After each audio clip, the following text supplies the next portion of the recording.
Water conservation is a prime focus of this effort, but it's also a sustainability effort.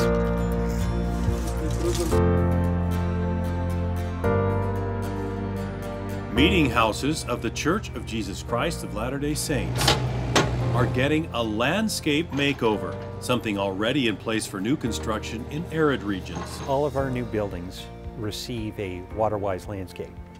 The WaterWise pilot program includes 7 existing buildings in the second driest state in the U.S., Utah. Churches to be retrofitted are located in Ogden, Clearfield, Salt Lake City, Lehi, St. George, and Castledale. The objective: to significantly reduce water usage. Across these buildings, we're looking at ways of removing lawn and replacing it with planters, low water requiring plants, and also evaluating in that process both perception from neighbors, perception from members. We know that just taking everything out and putting in rocks is not a good option. We want it to be balanced. So we were trying to look at this holistically and find an option that's balancing on the sustainability side.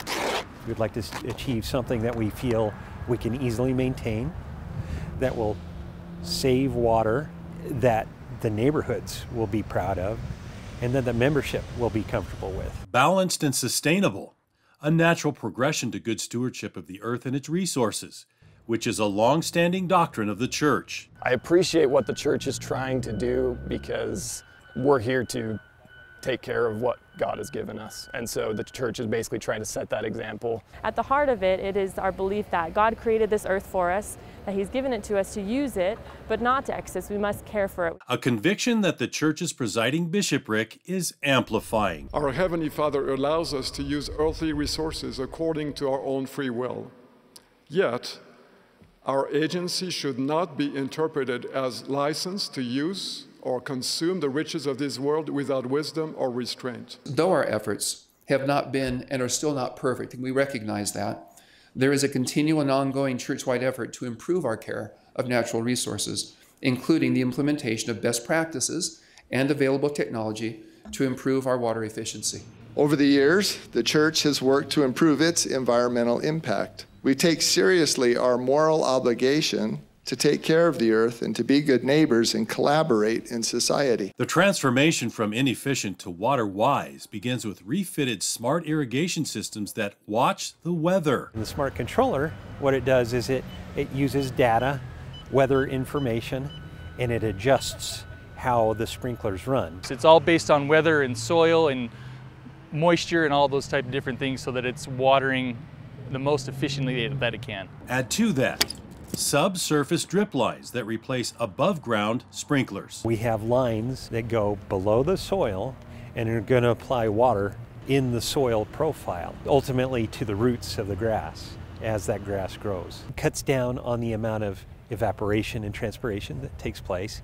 It keeps the water where it needs to be. Through drip irrigation and through strategically watering areas with a lot less water, it's going to be a blessing for our state. Damaged and declining trees and shrubs are replaced with new drought-tolerant and aesthetically pleasing varieties. And we've actually planted more trees back than we have taken out. That include flowering and aromatic species. We're truly trying to find an option that's going to use less water over time. But other sustainability principles such as increasing biodiversity or the use of other natural native plants to help with pollinators, for example, those are things we're thinking about. Where applicable, water-stingy grass varieties will be used as well. Meadowgrass is a grass that just does really well in our area here with so much less water.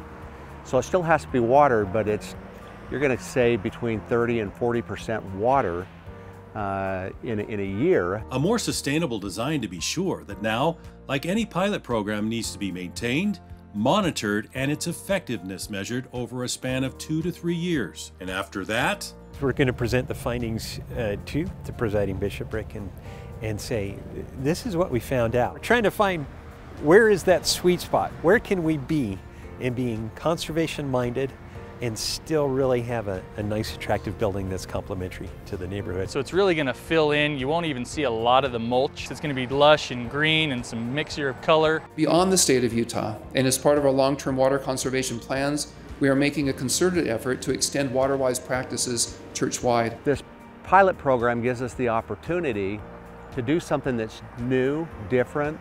It's going to save a lot of water. It's going to save a lot of maintenance. The landscapes are just super clean.